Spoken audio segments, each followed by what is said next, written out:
అందరికీ నమస్కారం. Bank exams కోసం ప్రిపేర్ అవుతున్న వాళ్ళందరి కోసం నంద్యాల బ్యాంకింగ్ కోచింగ్ సెంటర్ ప్రత్యేకంగా అందిస్తున్న ఈ వొకాబులరీ క్లాస్ 1కి మీకందరికీ స్వాగతం. మీరు అనుకున్న లక్ష్యాన్ని సాధించే మీ ప్రయాణంలో మీ విజయానికి ఎన్బీసీసీ ఎప్పుడూ ఒక నమ్మకమైన భాగస్వామిలా మీతోనే ఉంటుంది. ఈరోజు మనకు ఈ క్లాస్ తీసుకుంటున్నది మరెవరో కాదు, మన జీవి సతీష్ గారు. ఆయన ఎన్బీసీసీ డైరెక్టర్ మాత్రమే కాదు, 2005 ఎస్బీఐ పీఓ బ్యాచ్ ఆఫీసర్, అంటే ఈ ఎగ్జామ్ ప్రాసెస్ని దాటి విజయం సాధించినవారు. అంతేకాకుండా ఎన్నో ఇంటర్వ్యూ ప్యానెల్స్లో సభ్యుడిగా అపారమైన అనుభవముంది. సో ఆయన అనుభవం మన ప్రిపరేషన్కు చాలా అంటే చాలా సహాయపడుతుంది.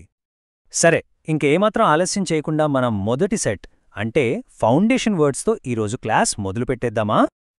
ఓకే, మనం మొదటి పదం అబాండన్.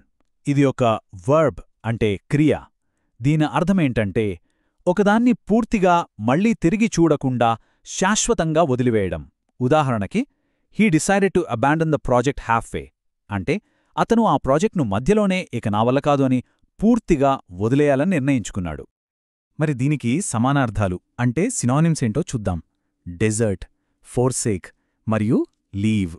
ఈ పదాలు కూడా వదిలివేయడాన్నే సూచిస్తాయి. దానికి వ్యతిరేక పదాలు అంటే యాంటోనిమ్స్ వచ్చేసి కీప్, మెయింటైన్ మరియు రీటైన్.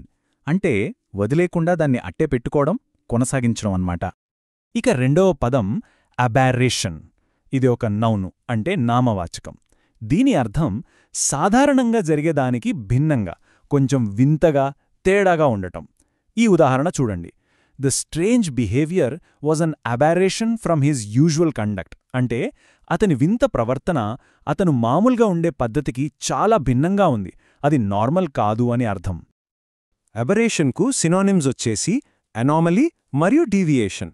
ఈ రెండు పదాల అర్థం కూడా అసాధారణం అనే వస్తుంది. మరి దీనికి యాంటోనిమ్స్ ఊహించడం చాలా తేలికే కదా. అవును, నార్మాలిటీ మరియు రెగ్యులారిటీ అంటే సాధారణ స్థితి.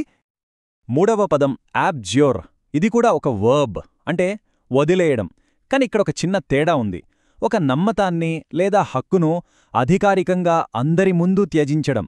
ఉదాహరణకు, he decided to abjure his former beliefs అంటే అతను తన పాత నమ్మకాలను ఇకపై పాటించనని అధికారికంగా వదులుకోవాలని నిర్ణయించుకున్నాడు అన్నమాట. ఈ పదం యొక్క సినోనిమ్స్ చూస్తే రెనౌన్స్, రిజెక్ట్ మరియు ఫోర్స్వేర్. ఇవన్నీ కూడా త్యజించడాన్నే సూచిస్తాయి. దీనికి యాంటోనిమ్స్ యాక్సెప్ట్, ఎంబ్రేస్ మరియు అడ్హియర్ అంటే అంగీకరించడం లేదా దానికి కట్టుబడి ఉండటం. ఎక్సలెంట్! మొదటి సెట్ పూర్తి చేశాం. ఇప్పుడు మన రెండవ సెట్ పదాలు చూద్దాం. వీటితో మన వర్డ్ పవర్ని ఇంకాస్త పెంచుకుందాం. రెడీ కదా? ఈ సెట్లో మొదటి పదం అబ్ల్యూషన్. ఇది నౌన్. దీని అర్థం శరీరాన్ని శుభ్రపరచుకోవడం, ముఖ్యంగా మతపరమైన ఆచారాల కోసం, పూజల కోసం చేసే పవిత్ర స్నానం. ఉదాహరణకు, the monk performed his morning ablutions అంటే ఆ సన్యాసి ఉదయం పూజల కోసం చేయాల్సిన స్నానాదికాలు పూర్తిచేశాడు. అబ్ల్యూషన్కు సినోనిమ్స్ క్లెన్జింగ్ మరియు వాషింగ్ అంటే శుభ్రపరచడం. మరి యాంటోనిమ్స్ పొల్యూషన్ మరియు డిఫైల్మెంట్ అంటే శుభ్రపరచడానికి వ్యతిరేకం, కలుషితం లేదా అపవిత్రం చేయడం. తర్వాతి పదం అబ్నార్మల్. ఇది ఆడ్జెక్టివ్ అంటే విశేషణం. దీని అర్థం సాధారణంగా లేకుండా అసాధారణంగా ఉండటం. మనమిందాక అబరేషన్ అనే నౌన్ చూసాం కదా, ఇది దానికి సంబంధించిన ఆడ్జెక్టివ్. ఉదాహరణ చూస్తే, his abnormal behaviour worried his friends అంటే అతని అసాధారణ ప్రవర్తన చూసి స్నేహితులు ఆందోళన చెందారు. దీని సినానిమ్స్ చాలా సులువుగా గుర్తుపెట్టుకోవచ్చు. అన్యూజువల్ మరియు ఏటిపికల్. అలాగే యాంటోనిమ్స్ కూడా అంతే సులువు, నార్మల్ మరియు టిపికల్. సో ఇక్కడ ముఖ్యమైన విషయమేంటంటే ఇది సాధారణానికి భిన్నమైనదాన్ని సూచిస్తుంది. రైట్.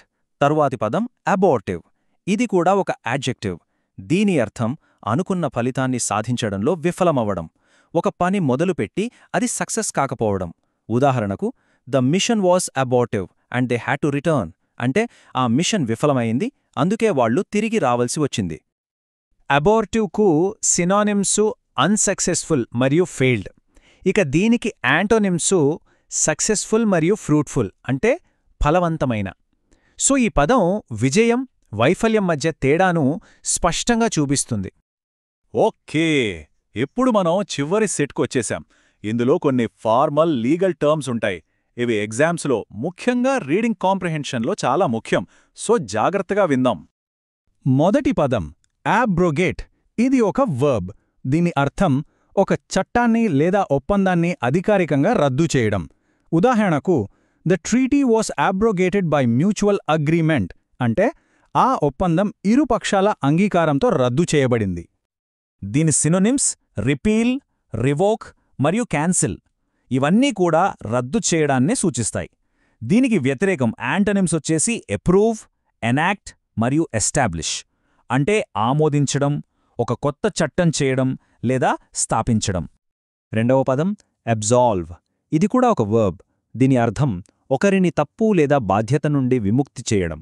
ఉదాహరణకు, the priest absolved him of a sins అంటే పూజారి అతన్ని పాతాల నుండి విముక్తుడిని చేశాడు అంటే క్షమించాడని అర్థం.